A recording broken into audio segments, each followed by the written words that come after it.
what we're going to do now is we're going to talk about the Trickster, okay? But first, we have to record a channel intro together. So I'm going to try to do this, and I'm going to try to be the least amount of cringy as possible. Are you ready to get intimate? Wink, wink. What's up, gamers? Welcome to Planet Wheezy. I am your host, Wheezy Who, and today we're going to talk about the Trickster.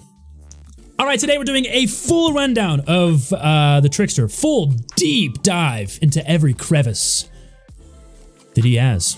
Every crack, every crevice, every bulge. The first thing that I would like to say is that I am a huge fan. I am a huge fan of the Trickster. Both aesthetically, he is stunning. The loading screen is stunning. He is stunning. I really wish we got a map. I really wish we got a map with this chapter. Aesthetically, he is absolutely stunning. 1000% of success. The art department in behavior continues to drastically outperform the rest of their company. The art department at Behavior needs the biggest raise that that company can afford. They deserve to be making the most money out of anyone there, and it's not even close. Art department, you need to go to management right now, and you need to start getting paid what you deserve, because I guarantee you, you are getting underpaid. And you are the only thing keeping this company and this game afloat. A downtown Korean map would be absolutely stunning. It would be kick-ass. Mechanically, it might not work, but I don't care. Aesthetically, it would just be, oh, it couldn't be worse than Midwich. It could not. They could not make a downtown Korean map worse than Midwich. None of the maps have any color. And so then you get like a vibrant, cyberpunky downtown Korean map. It would just absolutely slay. Oh, it would slay. Like the lobby, that'd be sick. Imagine, like just the lobby screen is dope. And if you got an entire map that matched this aesthetic, like a mixture of like horror and cyberpunk, like they could fucking, oh my god. And you just know that the art department would fucking kill it. Because even though the mechanics of the maps that they've been putting out have been really bad, graphically, they look fantastic. And so a map like this, it might be like one of the shittiest maps to play on, gameplay wise, but who gives a fuck? But that is neither here nor there. They're trying to rework the maps, and I get it. Put breakable walls on Cornwind. How are they going to do that? How are you going to put breakable walls on Cornhub? Imagine breaking the corn. Exactly. Breakable corn. That's where this game is headed, breakable corn. Hopefully they revisit this chapter in the future. We can hold on to that hope that they will revisit this chapter in the future and give it the love that it deserves and bring us a cyberpunky downtown Korean map. We can hope. Moving on, we're going to talk about his power, okay? The Trickster here, Pretty Boy, is a 110 speed killer, the same as Huntress, the same as Death Slinger, the same as all the other ranged killers. He moves at 110 speed, and he has a throwable object, little knives, everything is cyberpunky. He has these little cyberpunky knives. He can hold up to 60 knives. There are a couple add-ons that change that. We'll get into that later. And he throws them very, very rapidly. He can throw them super quickly. It usually takes somewhere, depending on what build you're running, it takes somewhere between 5 to 8 knives to take you from healthy state into the injured state. Now, those have to be done rapidly. For every knife that hits you increases what they call your laceration meter. So your laceration meter will slowly increase with every knife that hits you, but then over time, not getting hit with knives will cause that laceration meter to decrease. So if he hits you with 6 knives and then walks away and you're not injured yet, your laceration meter will eventually decrease all the way back to 0, and he will have to hit you with the full however many knives that it takes to get you down. I was really worried. When I first saw the concept of this killer, I was really worried that it was going to work like this. Hit you with 6 knives, you get put into the deep wound state, and then he cannot down you with his power. Really worried about that. That's not how it works. Hits you with 6 or 7 knives, you get injured. Hits you with 6 or 7 more knives, you go down. That's how it works. Very simple. There is also a super slick mechanic called the main event. The way main event works is after hitting so many knives in a short period of time, you unlock the main event power. You press the control key to activate main event. When main event is active, you get unlimited knives and you throw them extremely quickly, used to rapidly melt down survivors and melt their health states away. It's very effective, it's very fun, it's one of the coolest powers in the game. When you have main event active, there aren't very many killers that can match how much fun I think you can have with main event. So in essence, his power works very similarly to that of the Plague. A lot of people have drawn this comparison that he's just kind of a worse version of the Plague. And I can see the resemblance. Both of their powers only work at a short to maybe medium range. The Plague's power is way more effective. This man right here is, I believe, infinitely more fun than Plague. We've discussed this multiple times while we're playing the PTB. Plague games for both sides are almost incessantly boring. The best case scenario for a Plague game still isn't that fun. He sounds like Jack the Ripper from Identity V with the laughing and other sounds he makes. His audio design is fantastic. The noises he makes, he like struggles to pick up survivors since he's not like a superhuman fucked up horror entity. He's just like a dude. And so he like struggles to pick up survivors. He like giggles whenever he's hitting people. His sound design is incredible. I'm telling you, man, they've done a great job with this. I don't think I really left off at a very good spot there. I think I like didn't transition at all into the next topic that we're going into. So the next thing I want to talk about are his add-ons, because I believe that the Trickster has like I think he has some of the most interesting add-ons in the game. They're not good per se. They're all super interesting. I just wish that some of them were better. So the first thing I'll talk about is his Eerie add-ons, because his iridescent add-ons are actually really bad. So the first one that we'll talk about is the Death Throws compilation. The idea behind this makes sense. What they're trying to do with this is reward killers who throw extremely accurately. For each consecutive blade that you hit, each blade does more laceration damage than the last one, up to 200% damage. So it starts at 50%, so you do half damage with your first one, and then your second throw is usually like 100%, which is normal, and then your third throw is 150%, and then every consecutive throw after that does like 200% damage. However, in testing the values, it never really changed that much. Like with max stacks, it's still like, I think four knives to down, which I guess is like 2 fewer knives than usual. But like, you still have to be extremely accurate and very picky with the knives that you throw because you don't want to miss. And the time that you take making sure that you're hitting the knives isn't worth losing the ability to just, spam them. And then it has this weird caveat. It's worded very strangely. So it says that the laceration caused by blades is based on proximity to the target, starting at a minimum of 50%. The distance from your target affects how much laceration damage it causes, but trying to test it out, I honestly don't know what it means. I thought that it was the farther away you are, the more damage it will do, but I believe that they're actually saying the closer you are, the more damage it does. But even then, the difference is so minuscule that like, even after testing it, I couldn't really tell which one they meant. And there's so many different things going on with this add-on that it really just leaves you confused and not sure on how you should really be using it. I hope that they change this before it goes live, maybe word it a little bit better so that it's a little bit easier for people to understand, because even testing it like in custom games, I'm still not 100% sure what it does. His second Eerie add-on is also not super good. So the way iridescent photo card works is that when a survivor is one hit away from full laceration damage, they're inflicted with the exposed status effect, which means you can just one hit down them. Makes sense. It sounds nice in theory. Filling the laceration meter does not injure or down the survivors, so you cannot use your knives to affect their health state in any way.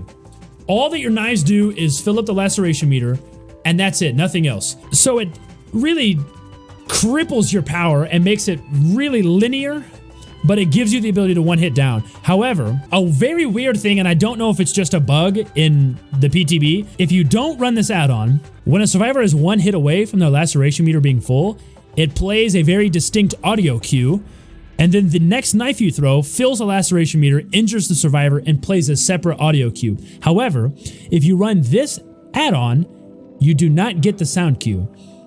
So this add-on, where you really need to know when they're one hit away from their laceration meter being full, the sound cues do not play. I don't know if that's intended or not, but it made it extremely confusing when I was using it.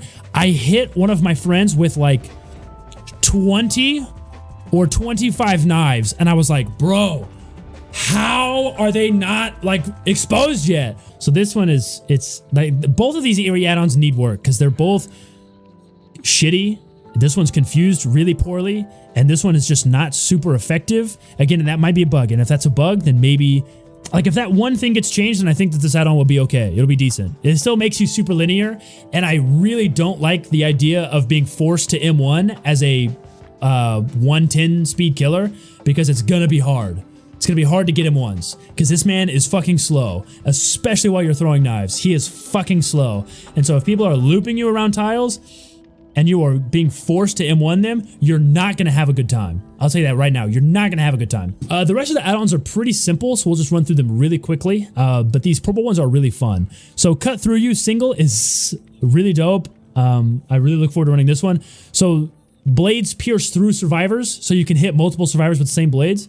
Any survivors after the first one hit receive 50% damage on their laceration meter. So if someone unhooks at endgame, and they're trying to take a hit, or even better, if an injured survivor unhooks and a person's trying to take a BT hit and they don't know that you have this add-on, then you can just melt them both down right in front of you while they're trying to take hits. And I cannot wait for the day that somebody does that. I want to see that clip immediately. I want to see it immediately, right? So that's super fun. Then there's the diamond cufflinks. When a survivor's laceration meter is one blade hit away from the maximum, reveal their aura for 6 seconds, which is okay. It's not bad. It might help you get that last hit on them to down them, but the biggest combo, or the biggest use that I see for this add-on is pairing it with iridescent photo cards so that you know for 100% for certain when they are one hit away from maximum, and then also being able to see their aura might help you get that M1 once as soon as they're exposed, right? It might help you with a little bit of mind gaming. It might help you get that one hit down. So the only way I would ever run iridescent photo card, honestly,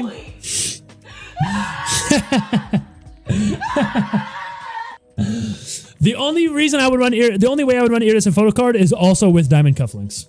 What's up, Sato? Good to see you, brother.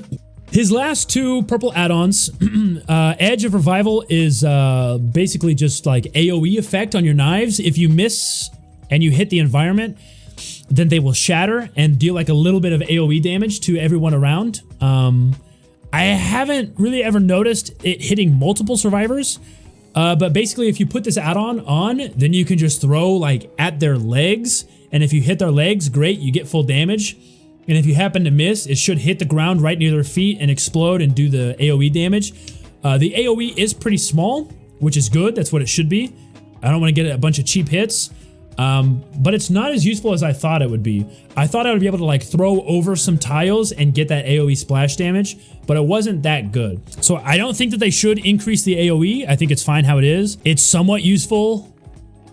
I don't think it should be purple. I don't think it's that nice, but it's there.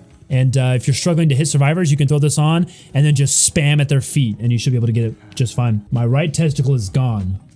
Okay, yeah, that's what I thought. That's what I thought. Just wanted to make sure. All right, can't wait to put that in the video.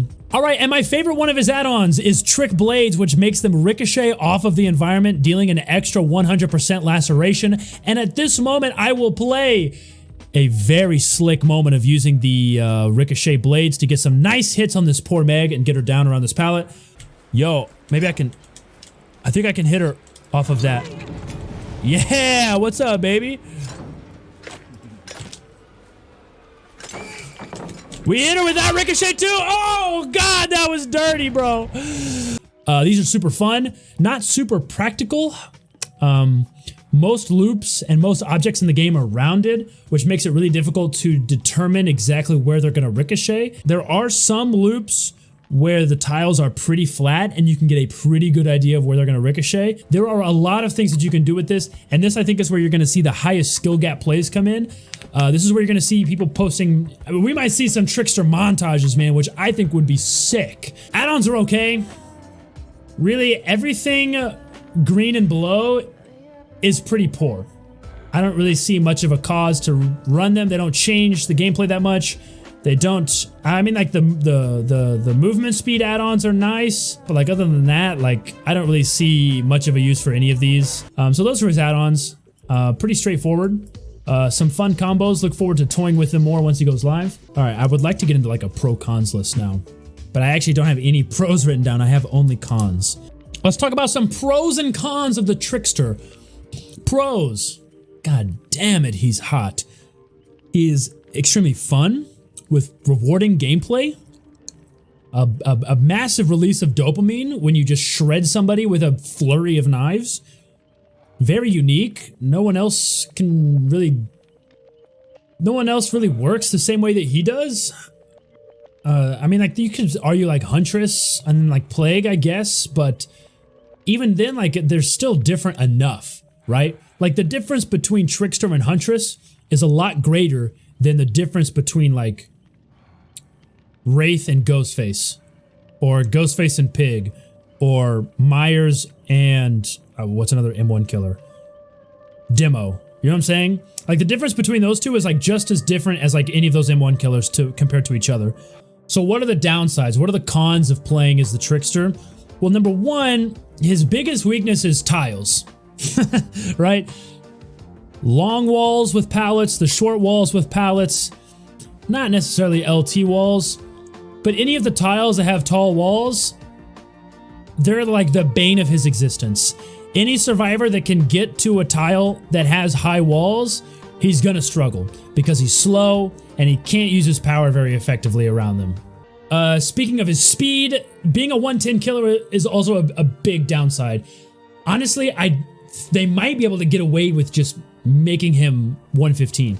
I don't know how broken it would be. I'm sure they probably play tested it, but they've play tested a lot of shit and still put it in this game. He doesn't feel like a 110 killer. He feels like he should be 115, and so I feel like I should get hits that I can't actually get. When I play Huntress, I don't really feel the speed that much, but when you play Trickster, the 110 speed really hits you. You really feel it. His power isn't very, it doesn't reward you spreading out the damage. When I catch a survivor out of position, I want to like throw 3 or 4 knives or whatever, just like quickly like 1, 2, 3 and like hit him with maybe 2 or even all 3 of them, and I want to be rewarded for that, but you're not. His power is like really tunnel vision. You kind of just have to use the power on one person until you get them, and then you can move on to someone else. Even if it's like, use my power to get this person injured, and then change my focus over here and use my power on this person until I get them downed. You can do that. If I walked up on a group of 3 survivors and I popped main event, I want to be able to just like fucking shred knives all over the place and deal massive amounts of damage. But you kind of can't do that. You kind of got to be like, deal damage here, deal damage here, deal damage here. It's very tunnel vision-y, and I wish that it was more rewarding for like one-off knives, which takes me to my next point. Sniping is like non-existent, you know what I'm saying? Like, you don't snipe with Trickster, right? Like, even if you do hit a sick cross-map knife, it does nothing, right? Like, after like 10 seconds or 5 seconds, their laceration meter will just go away. You're right, they'll just be healthy, like nothing happened. But I don't know how they can change that, you know? Because you don't want it to be too oppressive, right? You don't want it to be like Ghostface's stalk. You don't want to get like 99'd with throwing knives to where the next time he walks up to you, he's just got to hit you with 1 of them and then you're injured. I would like it to be more rewarding to like spread your damage evenly and like spread your pressure. Another one of his cons, with how the new UI looks, it's really tough to actually get a good reading on what people's laceration meter is. Essentially, while I'm playing Trickster, I have no idea how close someone's laceration meter is to being full until I get that sound notification that lets me know they're 1 hit away. Looking at the UI, I can almost never tell exactly where their laceration meter is and how close they are. The UI as a whole is pretty gnarly and still pretty bad, and I don't want to like massively scale my UI on screen just to be able to see the laceration meter. They need to figure out a better system for it, and I don't even know what you could do for it. I really don't know. So speaking of changing things, what are the changes that I would make before he runs live? I think there are very few. I think there are just a couple changes, and they're easy ones, okay? The first thing is he needs a pass over on his add-ons, right?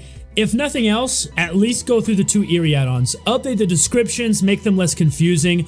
Update Eerie photo card, and add the sound cues in the game. And if at least they tweak those before he goes live, then I guess I'll be okay with the rest of the add-ons. The rest of the add-ons are pretty weak. I wish that they would run through the rest of them, but I get it. That's a lot to ask, okay? The only other thing I think they need to change is his main event ability. So main event is like the creme de la creme of playing Trickster, right? If you hit so many knives consecutively in a short amount of time, you unlock the main event ability. You hit your activate power button, and he unleashes his full potential for a short amount of time, right? He goes through like a short animation of like, oh, I'm coming. And then he's like, I'm ready to roll. And then he has unlimited knives. He throws them super quickly, and he has no speed penalty while he's moving.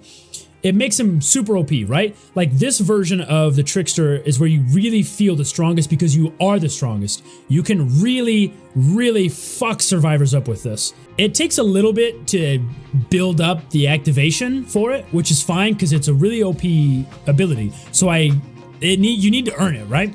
However, there is the window to activate main event is pretty short. You have like a 10-second window to activate main event, which in theory is nice. I don't know if you've ever played against a Myers who 99% says tier 3 on someone else, then walks up to you, activates tier 3, and you're dead, right? That's shitty. You want to avoid that if you can.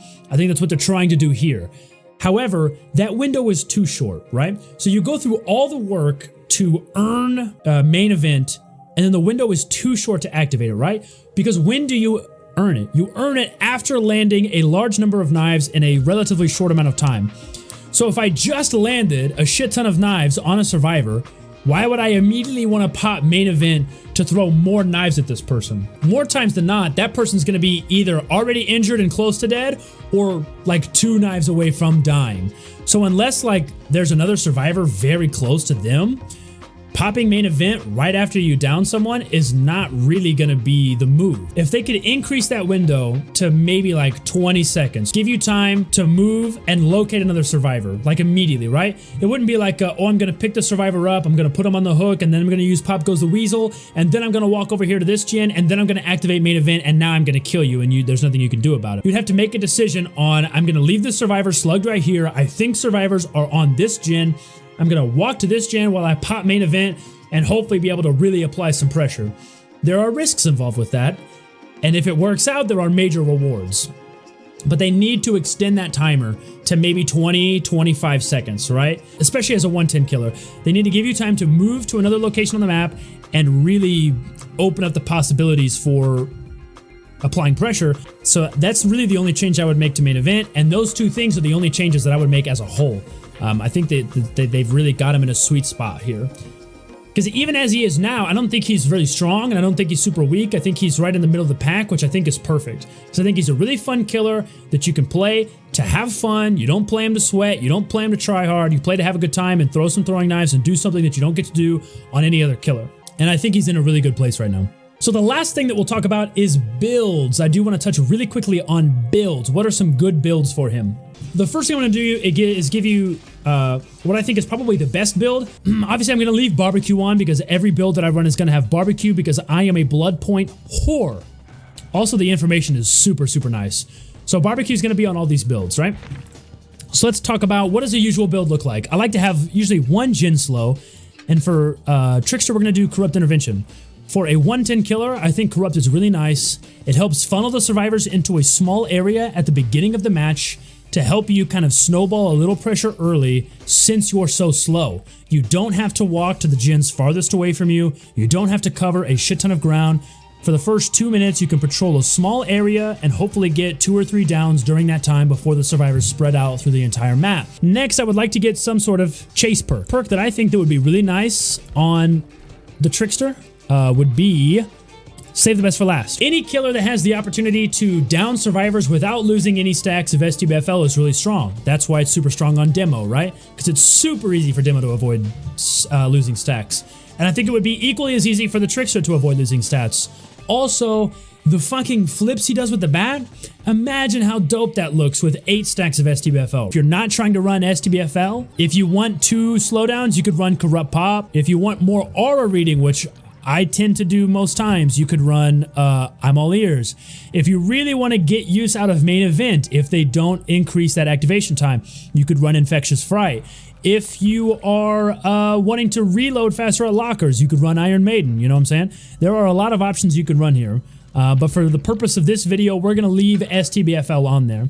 And then I think the last perk on here that I think is, I don't want to call it a must, but I think it is, I think it's very good. I think it's probably one of the best perks that you could run on him. We're going to do Monitor and Abuse. So he already has a small tear radius of only 24 meters. Putting Monitor and Abuse on decreases that to even 16 meters, which really lets you, especially with your slow move speed, it lets you close the ground on survivors early so that you don't have to spend as much time catching up to them in the chase. I think that this right here is probably the best build that I can come up with in my head right now. If you wanted to get super sweaty, you could put Pop in there with Corrupt instead of STBFL or instead of Monitor. Or if you don't want Barbecue, you could replace it with like Thrilling. This is how most of my builds work. Some sort of tracking, some sort of gen slow, and then some sort of chase perk, usually 2 chase perks, right? Because I prefer chase-oriented builds. I probably won't run STBFL, simply because I will prefer to just melt people with the knives. I won't M1 very much at all. So for me in this spot, it would probably be either Iron Maiden or I'm All Ears, just to give me a little extra aura reading. One of the big things that I'm seeing discussed all over the place that I can't stand is there's an argument for he doesn't fit in with the DBD horror aesthetic. And I would just like to take a moment really quickly to just shut that narrative down right now, okay? The #1 most requested DBD killer skin.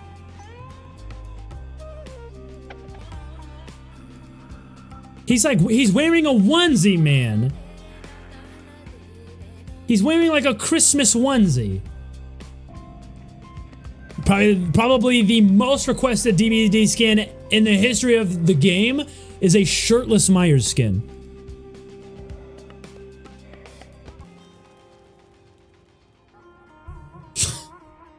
I mean, come on, man. Like, just shut that shit down, bro. Like, just say you don't like K-pop. That's all you gotta say. It's like, I don't like K-pop. There you go. It's over. You just gotta say it. That's it. Honey, your racism is showing. And that's on period, poo.